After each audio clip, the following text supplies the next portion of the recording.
Good afternoon po. I'm Ana May Reyes from BSA 2C and I am here to present my major plate 1, which is the proposed 2-story residential house with roof deck and event hall. So ito po yung site analysis ko po. So ito po yung mismong site. Yung site features niya po is corner lot at saka relatively flat land lang po siya. Then, ito po yung mga technical description niya. Then, from points 4 to 1, from points 4 to 1 is an adjacent 1-story single attached house owned by merchandiser and rice distributor. Then, from points 1 to 2 is an adjacent 2-story detached house with 8 meters height. Then points 3 to 4 is adjacent 3 meter service access and open agricultural farm. Then points 2 to 3 is 4 meter major road fronting a 2-story residence with parking slot. Tapos from 4.4 to 1 is may 4 na mango trees. Then ito po yung sunpot in month of June. So dito po pinapakita yung wind path at saka yung mga breezes at yung monsoon. Then yung noise sources niya po is galing from major road. Then ito naman po is yung sunpath in month of December. Same lang po yung breezes and monsoon tsaka wind path. Ang pinagkaiba lang po is yung time ng sunrise and sunset. Then, dito naman po, pinapakita yung pedestrian and vehicular access. Pinapakita po dito yung possible main entry, exit ng vehicular and pedestrian. And ito naman po yung site space zoning. So, sa site space zoning, pinapakita po dito yung or dinedetermine yung mga possible location ng public zone, semi-public zone, private zone, semi-private zone, service zone, tsaka leisure or recreational area. So, ito po yung mga color na nag-represent sa bawat zone. So, for example po is ito yung sa first floor. So, pinapakita rin po yung accessibility nila sa isa't isa. Then, ayan po yung sa first floor, second floor. Then, ito po yung sa roof deck. Then, ito naman po yung chart na nagpapakita kung ano yung mga active areas at saka passive areas. Then, next is yung bubble diagram. Sa bubble diagram naman po is parang katulad din siya ng site space zoning, pero dito is yung specific area na mismo yung nakalagay sa bubbles. For example, is yung sa roof deck plan, yan. So, yung multi-purpose area is accessible siya sa fire pit. Then, yung fire pit accessible sa stairs. Then, yung stairs accessible siya sa view deck. Then, yung view deck accessible din sa fire pit. So, pinapakita rin po sa bubble diagram yung accessibility ng bawat specific area. Then, ito naman po is yung matrix diagram. So, dito naman, pinapakita lang dito if yung 2 area is accessible, not accessible, or semi-accessible. So, ito rin yung mga colors na nag-represent sa bawat area. So, ayan siya. Then, yung schematic plan naman is same lang din siya sa bubbles at site space zoning. Ang pinagkaiba lang is dito is meron ka ng basis kung ilan yung sukat or laki ng isang room according doon sa nakuha mong area doon sa space area computation. So, ayan. Ito po yung close-up ng matrix diagram and schematic plan. So, ito naman yung user space identification. So, sa user space ko is, ang ginamit ko is family sila. So, may father, mother, daughter. So, meron silang 2 anak na lalaki.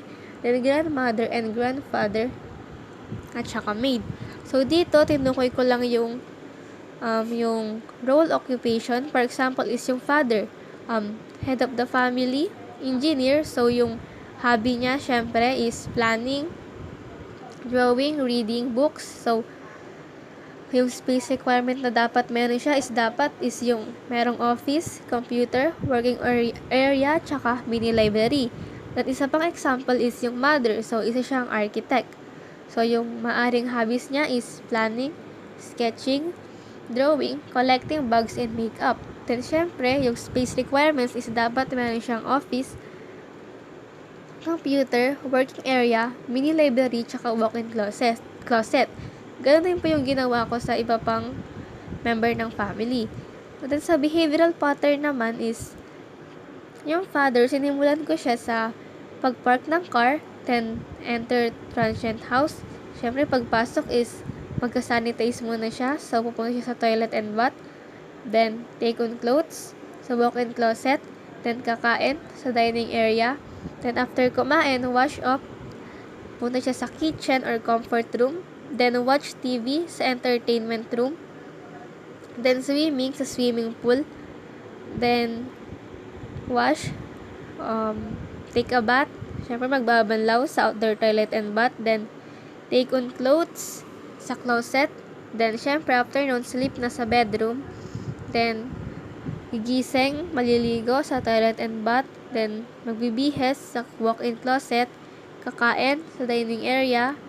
Wash up sa kitchen or comfort room. Then, ride a car sa parking. Then, exit na. Then, yung mother naman po is, sinimulan ko siya sa wake up, take a bath. So, syempre, same lang din. Take on clothes, walk in closet, then eat sa dining area, wash off sa kitchen or comfort room, and then watch TV sa entertainment room, change clothes sa closet, then swimming sa swimming pool, then after doon, magbabanlaw sa outdoor toilet and bath. Then, take on clothes, closet, eat, tas dining area, wash off sa kitchen, comfort room. So, after, syempre, since architect siya, baka is either mag-drawing muna siya sa working station din, tsaka tulog. So, same lang din po sa mga anak niya, sinimulan ko din po sa wake up, take a bath. Then, yung sa grandfather is, nulad ko lang siya dun sa father. Bali, inassume ko po na silang dalawa yung may-ari ng car.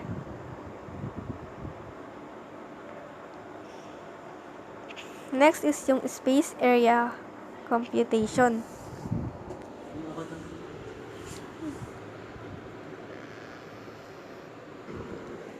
So, ito naman po yung space area computation. Ang saan dito po magbe-base? Ito ako nag-base lang sa schematic plan.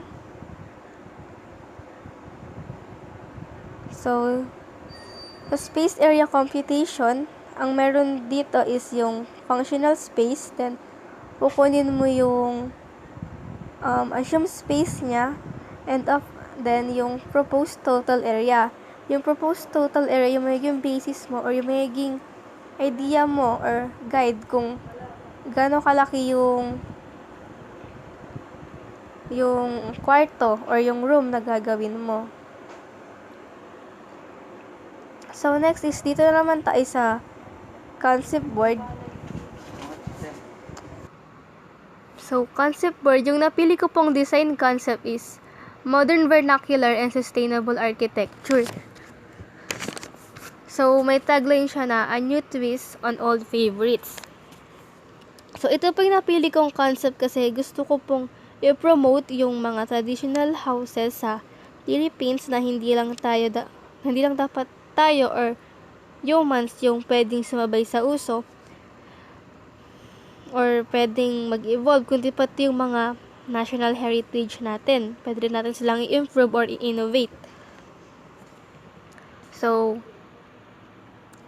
ang nandito po is modern plus vernacular plus sustainable equals moderno Filipino balay. So, a proposed modern Filipino house inspired by vernacular Filipino architecture with a kiss of nature. So, ito po yung exterior perspective niya. Yan po yung design. So, designing and developing a proposed two-story residential house with roof deck and event hall that can be transformed into transient house that bring back the old concept and characteristic of Filipino houses into modernity by using Filipino elements in designing to retain the characteristic of Filipino houses and its vernacular architecture. So, ayun, yung pinaka-goal po dito is to design and develop a house that bring back the old concept of traditional Filipino vernacular houses. So, kaya po siya naging new twist on old favorites kasi kahit na in modern style na siya, is andun pa din yung, or na-retain pa din yung characteristic ng traditional Filipino houses or Filipino features. Kaya gumamit po ako ng mga Filipino elements sa design niya. So, Filipino houses were characterized by its tropical interior design that is usually filled with natural materials with suiting colors like wood, stone, bamboo, and capis that make a calming color scheme that helps residents to be more calm and comfortable. So, yung interior po ng Filipino house is more on comfy siya kasi yung mga colors na ginagamit is more on earth tone tsaka more on natural materials. Kaya, malamig sa mata. So, since yun nga dahil di lang naman basta residential house yung ipapatayo mo, syempre yung objective rin is yung magamit siya bilang rest house or transient house. Kaya, yung Filipino interior style is yung the best when it comes to designing a transient house kasi yung color scheme niya is very relaxing and comfy na perfect para sa mga magbabakasyon. Then, ito po yung exterior perspective niya. So, yung material concept ko is Filipino design elements as material concept. So, para ma-emphasize po yung Filipino vernacular architecture is gumamit ako ng Filipino design elements sa exterior niya. Ito po yung Philippine Araal Slate. So yung stone po na to is usually formed in the Philippines. Then bamboo, coconut lumber, which is affordable and sustainable. Wood, renewable, recyclable, and natural. Then, rattan ensures a long-term supply of useful material. Tsaka very durable siya. Then, of course, yung capis, yung very iconic when it comes to Philippine architecture. So, yun nga po yung capis is very iconic siya pagdating sa Philippine culture. And yung characteristic niya is di lang siya durable, kundi it can withstand weather conditions. Then next is yung concrete, which is lowest carbon footprint for a structure and maximize energy efficiency via thermal mass. And also grasscrete. Meron po siyang ability to withstand high traffic loads and also improve storm water absorption and drainage.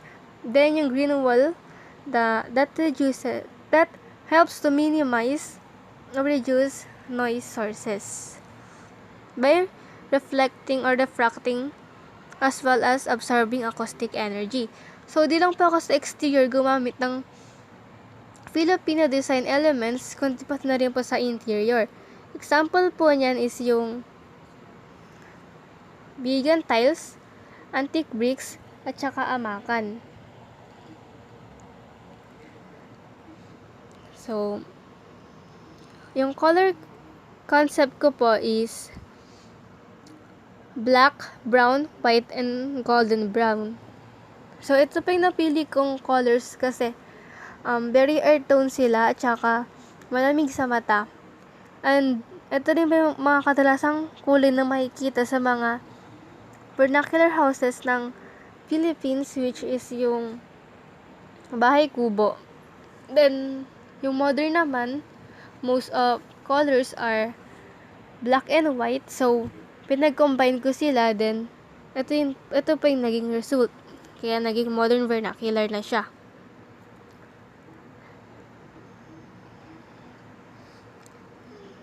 Then next po is yung sustainability concept. So, the house is designed as environmentally friendly due to its innovative energy saving design and construction from sustainable materials. Design is a combination of highly efficiency,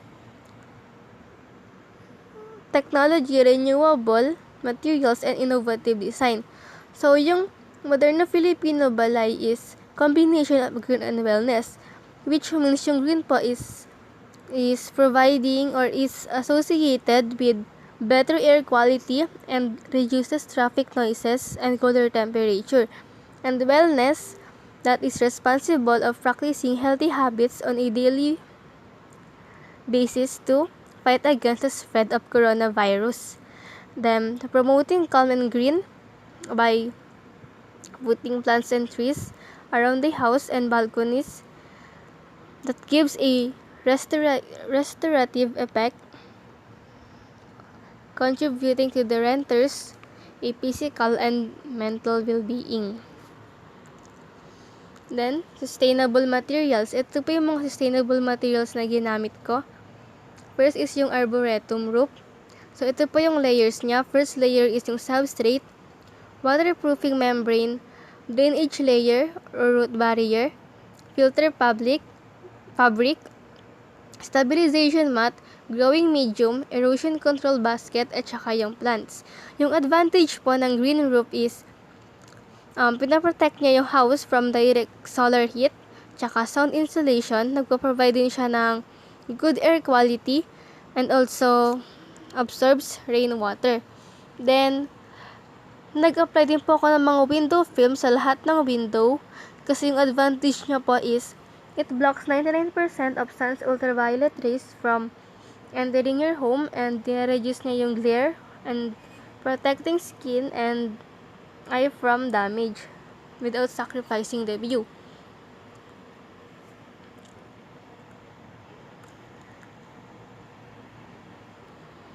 Then yung other materials po is stone. It is highly durable, wood, bamboo, green wall, grasscrete, and coconut lumber.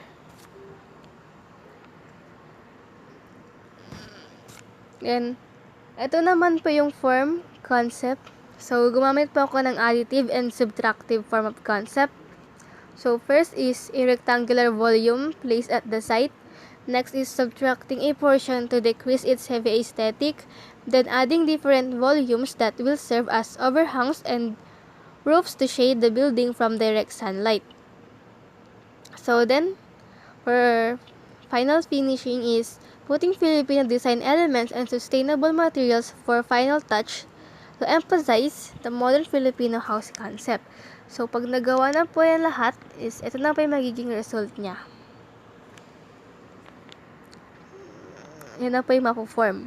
Then, site concept, gumamit po ako ng centralized concept since yung main house is located at the center surrounded by parking, front garden, pool, event hall, and other amenities. So, design considerations, accessibility. So, yung design considers the usage accessibility in and out of the site. Then, meron din siyang natural lighting and ventilation. Naglagay po ako ng plants and trees para mag-provide ng natural ventilation and also windows for natural lighting.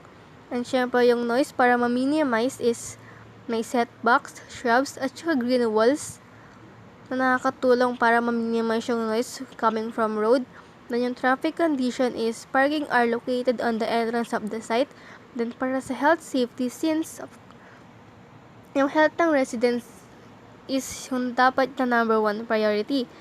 Kaya yung common toilet and bath is nakalocate siya agad sa foyer para pagpasok mo pa lang is makapag-sanitize ka na before going directly to living area. Then, each common toilet and bath has sanitation kit provided. Then, yung garage is accessible din siya sa dirty kitchen and laundry area para dun mo ilagay yung mga damit mo na pwedeng or maaring nadikitan ng virus, and pwede ka rin mag-sanitize or maghugas ng kamay doon after mo or pagkagaling mo sa labas. Then, no-touch safety. Ito po yung tulad sa SM, yung mga faucet na hindi na kailangan pang itap or hawakan. Bale, pag tinapat mo lang yung kamay mo is mag-generate na agad yung tubig. So, yung advantage niya syempre is yung naaboy niya yung pag-spread ng virus. Then, design philosophy is a good design is not only focuses on its beauty and appearance, but the safety of both nature and residents matters the most, together with its function and access of new and improved facility to sustain their needs in one room.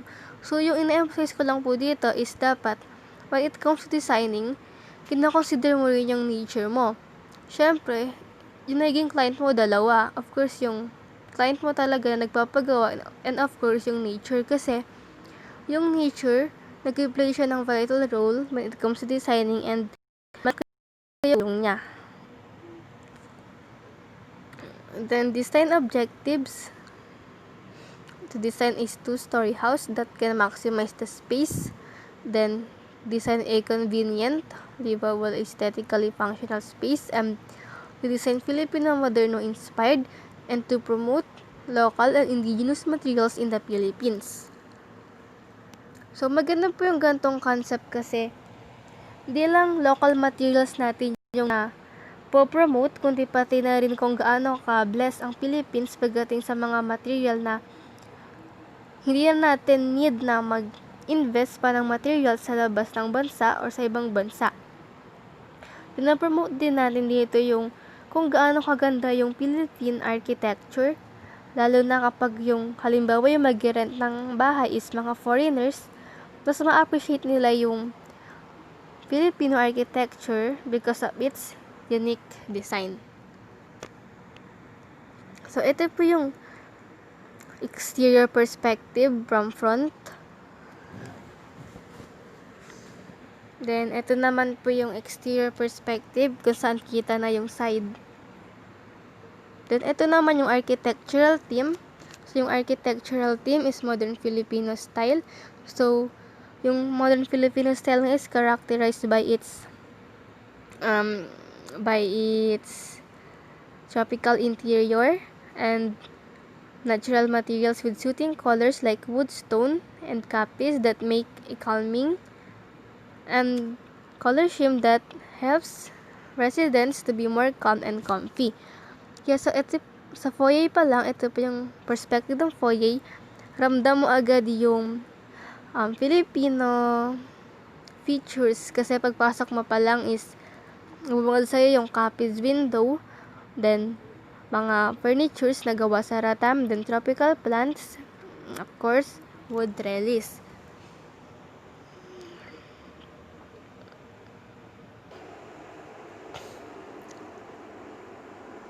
So, ito naman po yung perspective ng living area. So, ganun din. Yung color scheme is more on earth tones. And yung furniture is made of rattan. Pati po yung pendant light and may mga tropical plants. And meron po uling kapis window. Then sa master's bedroom, andun po, meron pa mga vertical wood slats, kapis window, wood trellis, at saka mga tropical plants and mga furnitures na gawa sa rattan. And yung ceiling niya is mix of gypsum board at saka may mga wood beams and wood cladding as ceiling finishes para ma-emphasize talaga yung or ma-feel mo talaga yung Filipino aesthetics design. So, dito naman po tayo sa site development plan at saka sa views and vistas.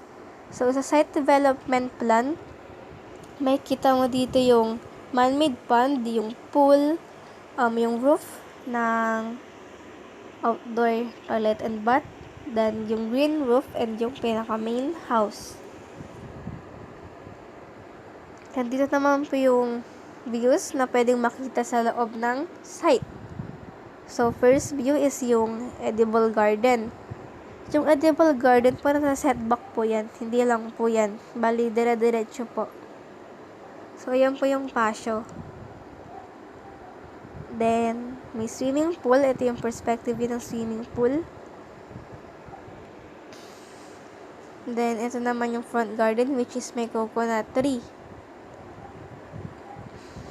Ayan po. Ayan yung SDP. Then, yung views and vistas.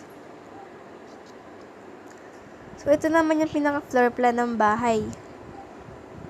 So, ito po yung first floor plan. So, mula sa entrance, ang bubungad sa'yo is yung yung front garden, then sa porch. So, yung concept ko po dito sa paggawa ng floor plan is yung traits and characteristics ng mga Filipino, which is yung pagiging open nila, welcoming, and hospitable. Kaya po yung plan ng aking floor plan is open layout plan, kung saan open lahat na nag-symbolize sa pagiging hospitable ng mga Filipino.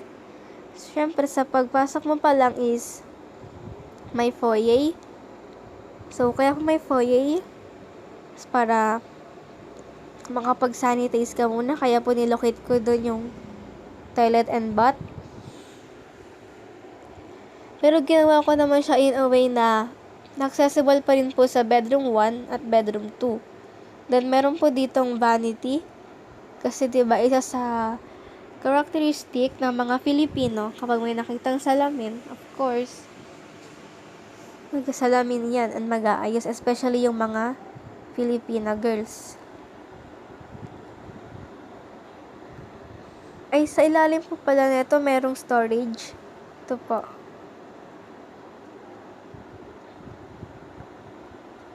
So, ito po, may storage siya dyan sa foyer.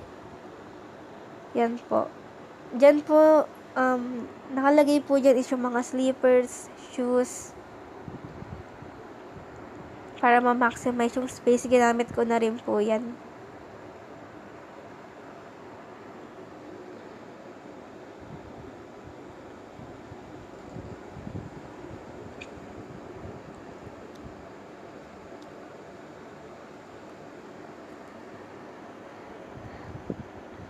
Then, pagpasok mo is, ang makikita mo is yung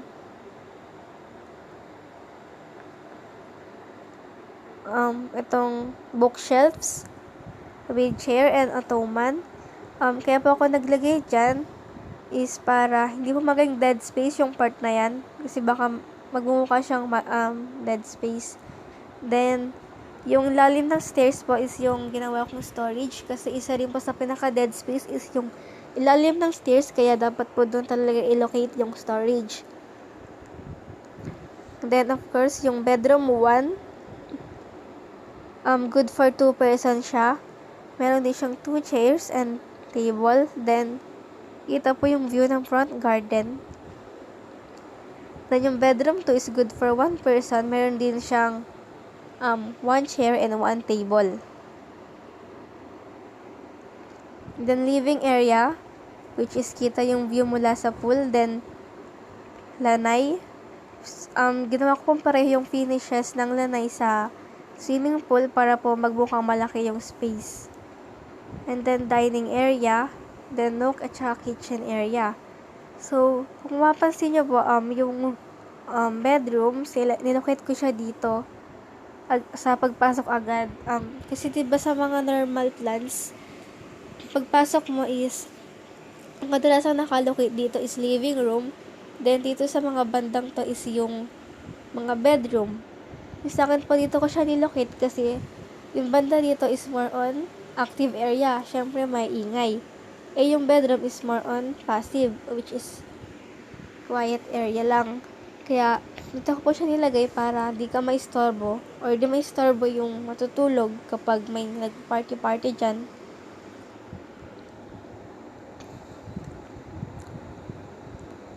Then, yung kitchen area is accessible po siya sa outdoor kitchen and barbecue area, and accessible rin po yung outdoor kitchen sa service area.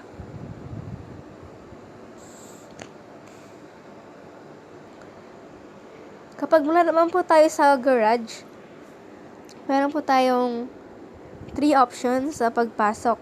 First option is yung sa porch ka dadaan, then foyer. Then second option is yung dito sa may pagpasok mo is dining area agad. Then yung third option is dito sa may kitchen area agad. So, syempre, bago ka pumasok, kailangan mo munang mag-sanitize, kaya ginawa ko po accessible yung garage sa dirty kitchen at saka sa loob.